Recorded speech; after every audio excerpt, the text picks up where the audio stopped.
হেডফোনটা কত নিলা গো? হেডফোনটা আমরা কম দামে দিলাম, না ভাই নাই, না 500 ভাই। মধ্যে দিছি।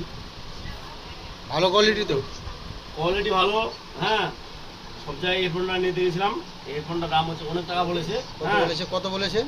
ওদিকে তোমার বলছিল 1000 1200, এক দোকানে গেলাম ওখানে বলে 700, এখান থেকে 500 টাকা লাস্ট করে। এই সেম সেম কোয়ালিটির হচ্ছে তোমার হচ্ছে হেডফোন আমাকে বলেছে, ওই জন্য আমি এখানে আসলাম, আসে বলছে দেখি আমি খুলো খুলো, মালটা খুলো না, দেখি না এই যে কোন দোকানদার বললো, আমিও একটু দেখি। জানে তো আমাদের অনেক জায়গা আছে দোকান।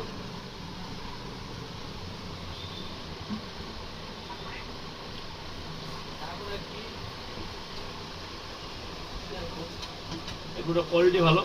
আর এই দোকানে আসতে গেলে তোমার কোথায় আসতে হবে? এখানে এক কথা ইটার ইটার চৌরাস্তা, চৌরাস্তা যে নাম জায়গাটা আছে ওখানে নামতে হবে, হ্যাঁ নামে চৌরাস্তা দিকে ডাইরেক্ট চূড়ামন রোড ধরতে হবে। হ্যাঁ। তার কিছুক্ষণ এক কথায় 100 মিটার দূরে, চৌরাস্তা থেকে 100 মিটার দূরে তোমার হচ্ছে একটা বাম হাতে একটা দোকান আছে, ওইখানেই তোমার আসতে হবে। দোকানের নাম? রাহুল, রাহুলের দোকানে আসলে এই দোকান এটা পাওয়া যাবে। আচ্ছা ঠিক আছে।